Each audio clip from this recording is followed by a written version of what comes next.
All right, this should be fun. So this is my first video ever. Welcome to YouTube, right? First and foremost, this is the first article that I want to get into. CNBC here. U.S. budget deficit for fiscal 2021 so far tops $2 trillion. U.S. budget deficit passed the $2 trillion mark in May amid a continuing flow of fiscal largesse. What in the world is this word? Search Google. Largesse, pronounced it right. Generosity in bestowing money or gifts upon others. Money or gifts given generously. So, amid continuing flow of fiscal largesse to rapidly expanding economy, the Treasury Department reported on Thursday. So, I'm wondering, yeah, they're talking about 2021 budget deficit for 2021. That is this year. This year is 2021.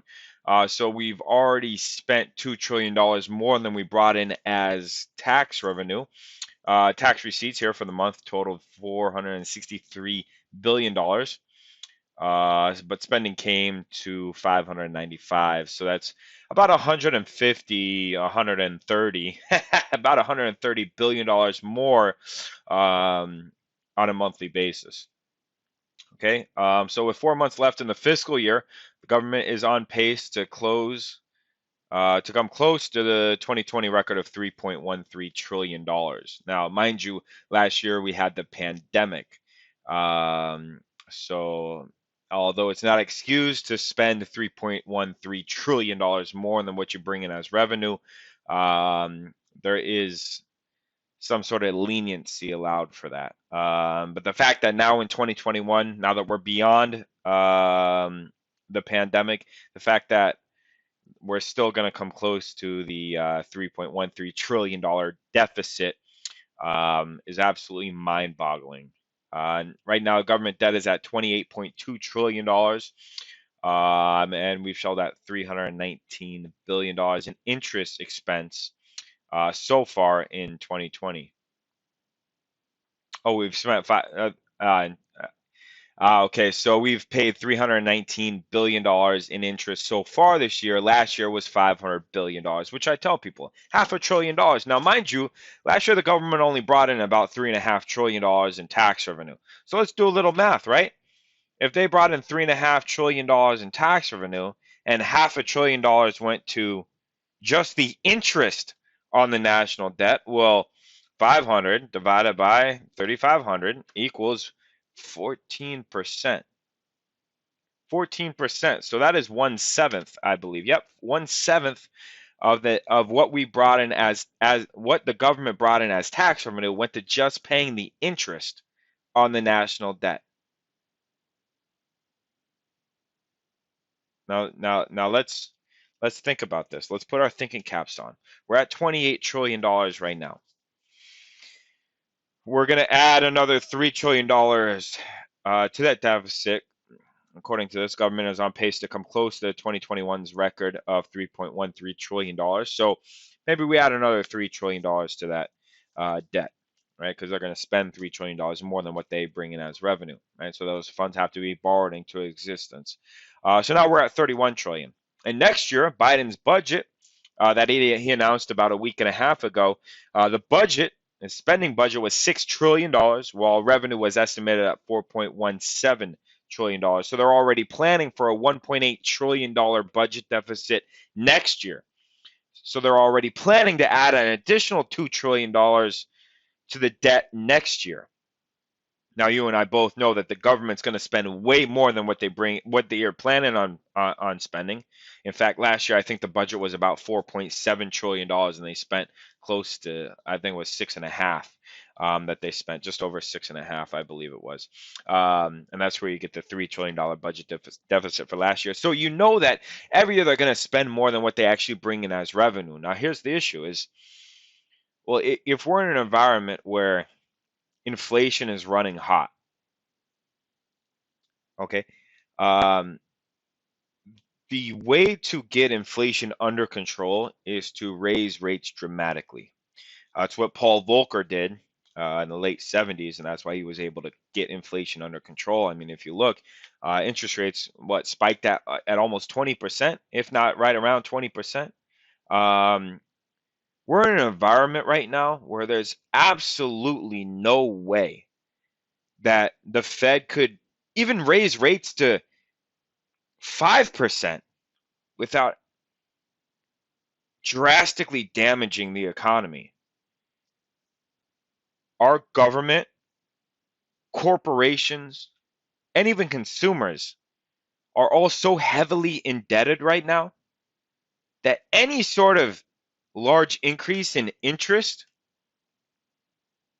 is going to dramatically affect the state of the economy. Think about it. Anything with a variable rate of interest, whether it's consumer, corporate, or public. When interest rates go up, the interest expense that you're paying on that borrowed amount increases. So the amount, so think about it, 1/7 of what they brought in as tax revenue last year went to just paying the interest on the national debt. 1/7. And that was when interest rates are at the lowest point in history, near zero. In fact, the 10-year treasury last year bottomed out at 0.5, I think it was 0.5, 0.6.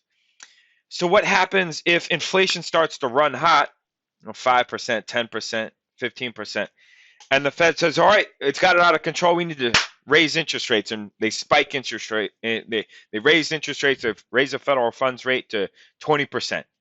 They're not going to do it overnight. They'll gradually step it up. But what if they did that? Well, think about it. Now the government's rolling over the debt into higher and higher interest rates. The majority of their debts in short-term T-bills. So now they're rolling over the debt into higher and higher interest rate. And now instead of $500 billion going to just paying the interest, now it's $2 trillion going to just paying the interest. And that only leaves $1.5 trillion worth of tax revenue to actually spend.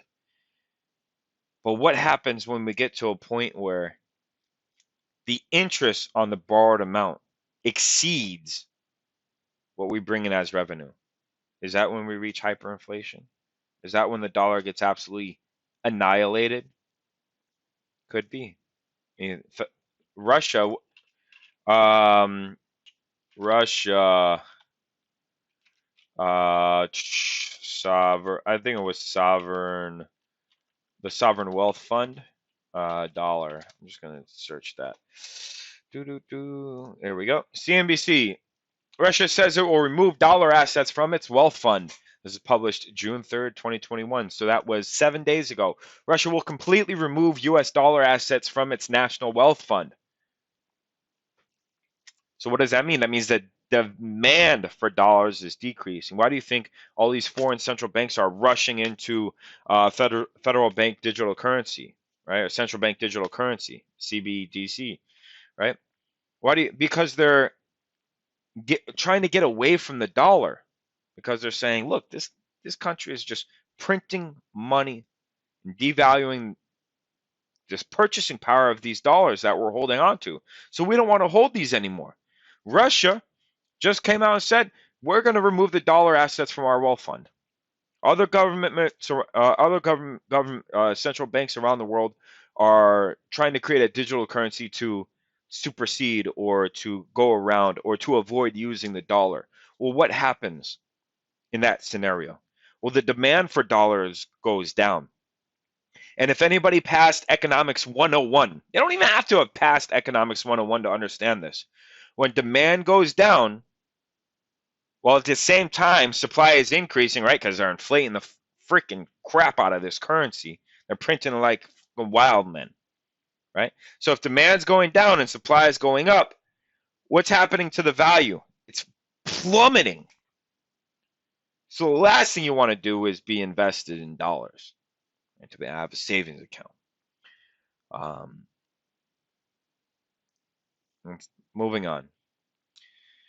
Fed taper looms. Global central banks eye their own exits from stimulus. Interesting. This is a very interesting situation because if the Fed gets away from its quantitative easing scenario, I think it's going to absolutely destroy the financial markets. I don't think they're going to be able to do this. Haunted by memories of past U.S. interest rate hikes, the world's central banks are laying down the groundwork for a transition to life with less global stimulus, with many countries already signaling moves to the exit. You can signal all you want, baby, but let me see you follow through with it, right? Tell me you're leaving. Tell me. Tell me you're leaving. Why are you still here? While the Federal Reserve is publicly committed to keeping interest rates near zero and no hikes are priced in until late next year, at the earliest, official comments about inflationary pressures could become a chorus in months ahead, making tapering a more concrete prospect and likely heightening volatility in global financial markets. Heightening volatility in global financial markets is saying, yeah, if they raise rates, the markets are going to freaking crash. Okay? They're going to freaking crash. Right? We're not in an environment where we can be raising rates right now. There's no way. There's no way. Especially post-pandemic, the global economy, as not only consumers, not only here domestic, but also abroad, the global economy has amassed so much debt post-pandemic that the idea of raising rates right now is absolutely asinine. We are headed towards global socialism, right? The World Economic Forum essentially pushing towards global socialism. UBI, Universal Basic Income, these kind of correlate together. And I can't see a scenario where the Fed is in a position where it can start raising interest rates. I could see where they start to tighten, right? They maybe don't buy $120 billion in assets every month, right? I could see a scenario where that could happen. But then if they're not buying treasury bonds, right? If they taper off, they stop buying treasuries, right? They decrease the amount of treasuries that they're buying, right? And foreign governments and foreign central banks decrease or stop buying U.S. treasuries. Well, what happens? Well, if the demand for treasuries goes down, but the government's still running multi-trillion-dollar budget deficits, which means they have to borrow all these funds into existence, which means the supply of treasuries coming into the market is increasing. So supply is going up, demand's going down. What's happening? The value is dropping, right? The value of these bonds are dropping. If you know anything about bonds, what moves inversely to price? Yield, or the interest that's paid on the bond. Right? So if there's no demand for bonds, right, whether from our central bank, the Federal Reserve starts to taper, other foreign banks, foreign countries start to decrease the amount of treasuries that they're holding or buying, but yet our governments continue to run multi-trillion-dollar budget deficits by borrowing into existence, by selling treasuries into the market. So the supply is increasing, demand's going down, price is going down. Well, guess what's going up? Yields, interest. So that goes back to what I said earlier about the Fed raising interest rates. The Fed can't raise the federal funds rate. Also, they can't stop buying treasuries. Because if they stop buying treasuries, who's going to buy them? Right? So demand's going to drop off a cliff. But the supply is still going to be there. So if demand drops off the cliff, supply is still there. Price goes down, yield goes up. Boom. Now the government's rolling over their $28 trillion debt, which is at the end of this year is estimated to be 31 trillion, and the estimated at the end of next year to be 33 trillion. And now they're rolling over this debt into higher and higher interest rates. And that interest expense on the national debt's increasing because they're rolling it over into higher and higher interest rates. And now the interest payment, the dollar payment, is increasing and increasing and increasing. At, at, at what point do we reach hyperinflation? And I think when you start paying interest on top of interest, right? It's a compound interest equation. I mean, it all kind of already is, but when you get interest on top of interest, and that's where the interest payment exceeds what we bring in as tax revenue. And that's when we see hyperinflation, and that's when you go to the gas station and fill up your tank for $5 a gallon, and then you go the next day and it's $10 a gallon, and then you go the day after that and it's $20 a gallon. And we're in Zimbabwe, Venezuela, Argentina, these places with really high levels of inflation. It's not a scenario we want to be in. We I'm telling you right now, saving dollars, being in dollar denominated wealth is, or not dollar denominated wealth, but having your wealth stored in dollars is most likely the worst financial decision that you could be making right now. Treasury says tax gap to balloon to $7 trillion over the next decade, calls for beefed up IRS. Tax gap to balloon to $7 trillion. What is the tax gap? Estimates tax gap will balloon to $7 trillion over the next decade. Okay. Okay, the Treasury Department estimates that the difference between how much Americans owe in taxes and how much they will actually pay will balloon to $7 trillion over the next decade. I'm not sure what that means, because are they saying that people underpay on their taxes? Because the majority of citizens are employees, which their taxes get automatically withdrawn from their check before they even get to spend it. So the majority of Americans actually get a tax refund because they overpaid on their taxes. So I'm not sure if this actually makes sense. And all the wealthy people who make billions of dollars yearly, um, they make that money and they pay little tax legally. It's not that these people are ripping off the country or doing something illegal, right? Everything that they do is legal. They just hire the best tax lawyers, right? The best accountants who can find loopholes or can find ways to prevent these people from paying 40% tax. And what's the highest tax rate right now? 40%?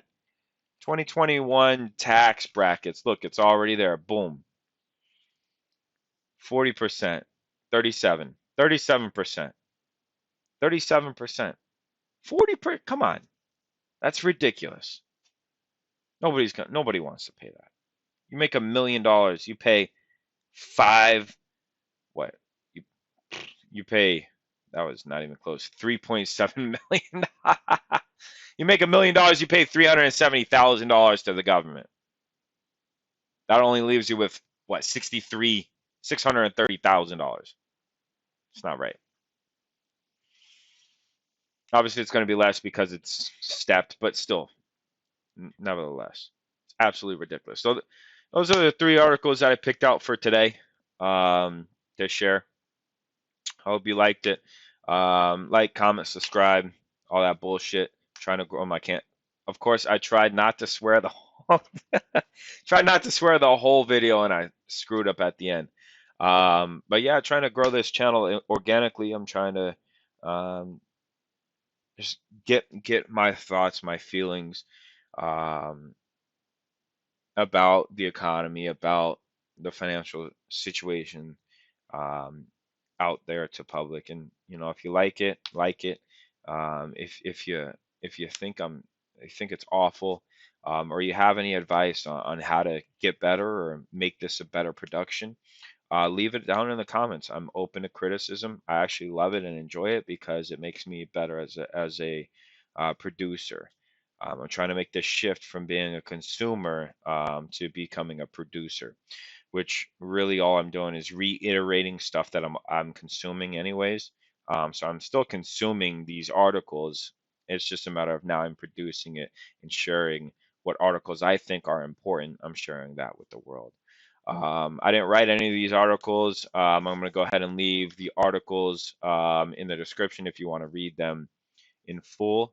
Um, all right. I appreciate you watching the video. You have a great rest of your day.